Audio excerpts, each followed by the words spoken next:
बिस्मिल्लाहिर्रहमानिर्रहीम।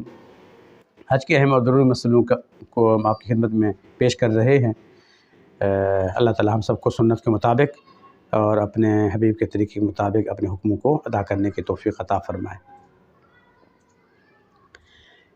अच्छा जी, एक मसला समझ लें कि रमी, क़ुरबानी, हलक तीन चीज़ें हैं। क़ुरबानी हज में रमी, क़ुरबानी, हलक, इसमें तरतीब ज़रूरी है। पहले आप रमी करेंगे, उसके बाद आपकी हज की क़ुरबानी होगी, उसके बाद आप हलक करवाएंगे, कसर करवाएंगे। क़ुरबानी का मसला अच्छी तरह समझ लें कि ये जो क़ुरबानी है ये हज की क़ुरबानी है। आम तौर पे हम हज तमत्तो करते हैं या हज क़िरान करते हैं, तो ये दम शुक्र कहलाता है। जो हज की क़ुरबानी है वो ईद की क़ुरबानी के अलावा है। ईद की क़ुरबानी हर मुसलमान करता है, दुनिया भर में मुसलमान करते हैं। अगर आपने हज की क़ुरबानी, ईद की क़ुरबानी दोनों वहाँ करने हैं तो आप दो क़ुरबानियाँ करेंगे। एक क़ुरबानी में हज की नीयत करेंगे और एक क़ुरबानी में ईद की क़ुरबानी करेंगे, ठीक है। और अगर ईद की क़ुरबानी आप घर में करना चाहते हैं, अपने मुल्क में करना चाहते हैं, तो उनको कह दें कि आपकी क़ुरबानी यहाँ हो जाएगी, लेकिन ये ईद की क़ुरबानी होगी माल की वजह से। और दूसरी जो क़ुरबानी है वो हज की वजह से होगी कि अल्लाह ने एक सीज़न में मुझे उम्रा और हज दोनों को अदा करने की तौफ़ीक़ अता फ़रमाई, हज तमत्तु की शक्ल में, हज क़िरान की शक्ल में। ये दम शुक्र के तौर पे हज की क़ुरबानी करनी होगी। हज की जो क़ुरबानी है उसमें यह कि अगर आप क़ुरबानी नहीं कर सकते, माल नहीं है या खुदा न खास्ता पैसा चोरी हो गया या ख़त्म हो गया और किसी तरीके से मिल भी नहीं सकता, तो फिर हज की क़ुरबानी के बदले में 10 रोज़े रखने का कुरान पाक में हुक्म है।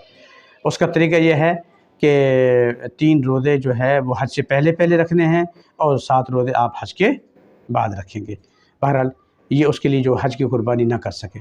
उसके बाद एक और मसला अहम है, रमी का मसला, कि रमी ख़ुद करना है, किसी और से नहीं करवाना। आज हमारे कल आम तौर पे हमारा रिवाज हो गया, कोई जा रहा है तो जी हमारी तरफ से क़ुरबानी रमी कर देना है।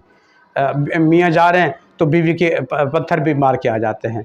हाँ, बाप है, बेटा जाके रमी कर लेता अपनी तरफ से। रमी ख़ुद करना है। हज के सारे फ़राइज़ वाजिबात आपने ख़ुद अदा करने हैं। रमी वाजिब है, आपने ख़ुद अदा करना है। हाँ, ऐसा बीमार, ऐसा बूढ़ा जो अपने खैमे से जमरात, शैतान को जहाँ कंकरियाँ मारते हैं वहाँ तक नहीं जा सकता, ना खुद जा सकता है, ना व्हील चेयर पर जा सकता है, बिल्कुल माजूर है, इतनी सख्त बीमारी है, तो उसके लिए हुक्म यह है कि वो अपनी तरफ से किसी को वकील बना दे। आम तौर पे लोग जो जैसे वकील बना देते हैं, जो जा रहा है उसको कहते हैं मेरी भी रमी कर देना, ये जायज़ नहीं है। इस तरह रमी अदा नहीं होगी, और रमी नहीं होगी तो उसकी वजह से दम भी देना पड़ेगा। इसी तरह एक और मसला समझ लें कि मिसाल के तौर पे मैंने जैसे बताया कि पहले दिन सुबह के बाद रमी का टाइम शुरू होता है, लोग जाके रात को रमी कर लेते हैं, वो रमी अदा नहीं होगी। दूसरे तीसरे दिन ज़वाल के बाद रमी का टाइम शुरू होता है, पत्थर मारने का टाइम, शैतान को कंकरी मारने का टाइम ज़वाल के बाद है 11-12 को। लोग सुबह जाके ज़ोहर से पहले पहले रमी कर लेते हैं, ये रमी जायज़ नहीं है। इस तरह रमी करेंगे तो दम वाजिब हो जाएगा। और अगर आपको पता चल गया मसले का तो वो रमी ज़ोहर के बाद दोबारा करेंगे। अगर ज़ोहर से पहले कर भी लिए है तो वो रमी अदा नहीं हुई, ज़ोहर के बाद दोबारा कर लें।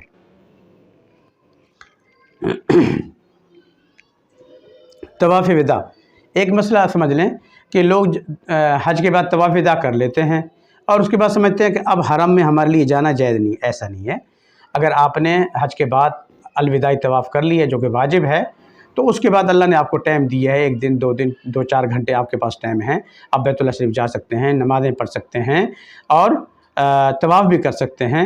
और बेहतर ये है कि आपको अल्लाह ने मौका दिया हुआ है, तो अगरचे आपने अलविदाई तवाफ़ पहले कर लिया है तो बाद में जब अल्लाह मौका दे तो उम्रे करें, तवाफ़ करें, नफली तवाफ़ करें, नमाज़ें पढ़ें। हाँ, आखिरी टाइम में जो तवाफ़ करें उसमें दोबारा आप अलविदाई तवाफ़ की नीयत कर लें तो अच्छी बात है।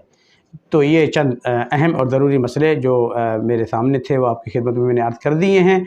और जैसे मैंने आपको अर्ज़ किया है, आपको नंबर दे दिया जाएगा। अगर कोई अहम मसला आपने पूछना हो, यहाँ पूछने हैं या हज के दौरान पूछने हैं, तो व्हाट्सएप नंबर पे आप रब्ता कर सकते हैं।